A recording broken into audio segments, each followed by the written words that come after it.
Whatever you do to get back on your feet, whatever you do to bounce back into life, make sure it's moral. Make sure that your upcoming success is at the service of others, not at the expense of others. I have made this point several times, but only because it's so important. Integrity. Integrity is adhering to the moral principles of life. Integrity is doing things with honor. Integrity is honesty. Without integrity, ambition loses its unifying focus that comes from integrated goals, from really knowing what you want. Integrity says, I wish to pay fair price for all value. Getting something for nothing makes nothing of me. Getting it cheap makes me cheap.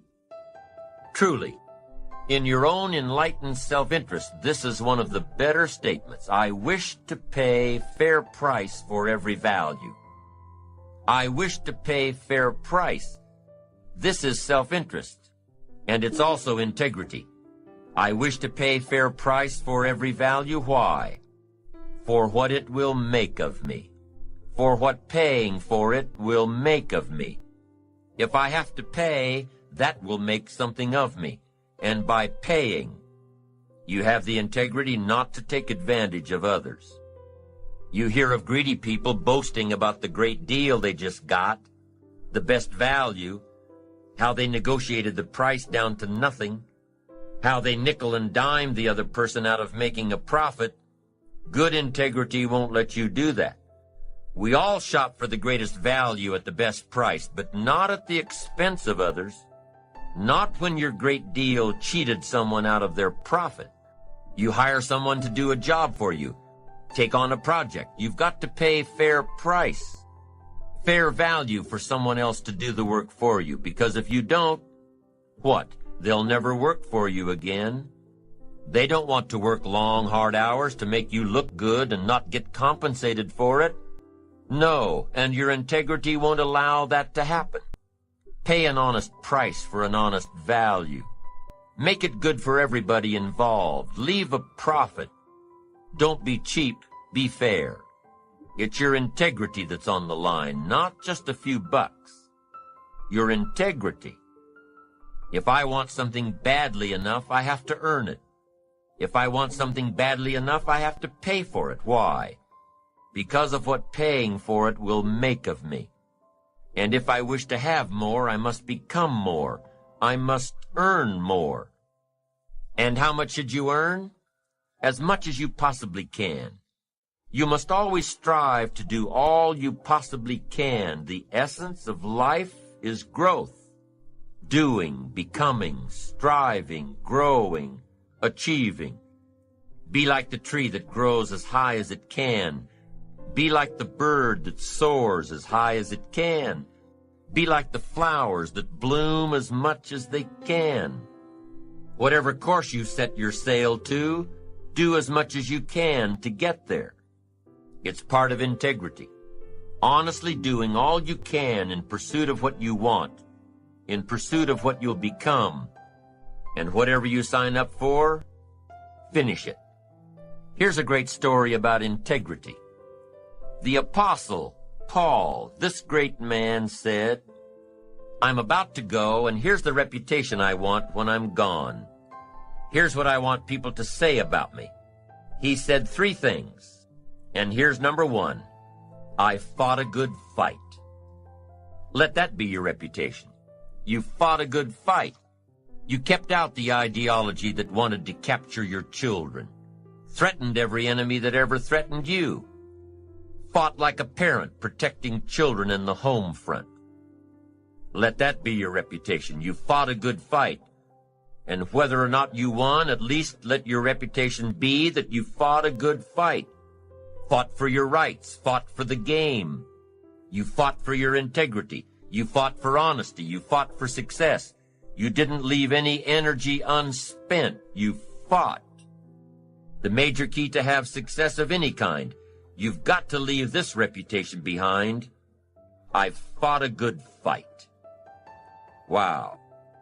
And here's the second thing Apostle Paul said. Number 2, I finished the task.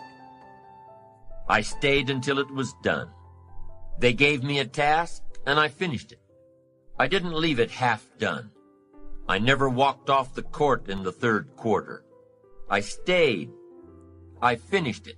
What a good reputation. Finish it. Finish your assignment. Finish the project. Finish the contract. Finish it.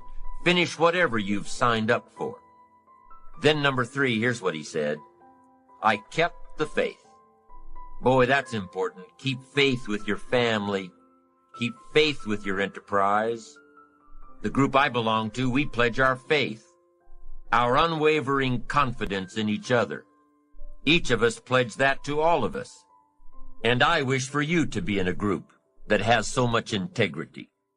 You want to be involved with people who pledge and keep your confidences. Allstate says you're in good hands. That should be the reputation of all of us. Develop the reputation of good hands so that no matter where you go, you will represent your family well, represent your company well, have integrity, honesty. And at the end of the road, don't you want to be able to say, I fought a good fight, I finished the job, and I kept the faith? Of course you do. And that last part, keeping the faith, is not that easy. What is the master prayer? Lead us not into temptation, but deliver us from evil. Help us keep integrity in spite of the evil, in spite of going through the valley of the shadow of darkness, that we will not fear that evil will dislodge us from our integrity. Keep the faith of the office. Keep the faith of the company. Keep the faith of the family, of your spouse and of your children. Keep the faith of the community. Wherever you go, represent your family well. Wherever you go, represent your group well. Wherever you go, represent your colleagues well. Let part of the bond of friendship be that wherever each of you are, each of you will represent all of you well. Wow, what a thing to be able to say. I fought a good fight, I finished the course, and I kept the faith. And here's how he wrapped it up. Apostle Paul said, I understand now there's a crown waiting for me, and I deserve it. Isn't that great to say? I hear they have a trophy for me, and guess what? I deserve it. What a magnificent story to leave behind. I fought a good fight, I finished the job, I kept the faith, and I deserve the crown. Unbelievable.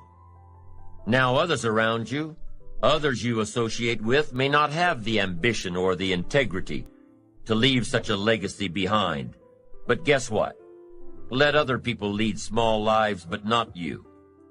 In the challenge of building your ambition and stepping up to the opportunity of giving someone else light and direction and refinement of thought and character, in all of this, let everybody else lead small lives, but not you. Let everybody else cry over small hurts, but not you. Let everybody else argue over non-essentials, but not you. Deal in things that matter, the larger challenge, the larger opportunity. Go for the challenge and the responsibility of being the absolute best you can, of doing your best, of creating your best, of being the best person, the best friend, the best spouse, the best parent, the best colleague. As you begin to understand and apply all of the principles in building your ambition, remember, ambition is an eager desire to achieve, an eager desire to get ahead in life, to do more for your family, to prosper in health and wealth and relationships. As you're building your ambition, inspiring and fueling your achievement, when you realize that you are more than your ambition, when you let your ambition serve you, you will develop greater concentration, greater resilience, greater integrity. These 3 aspects will inspire more ambition. Ambition that stems from the need to be true and to express your innermost self.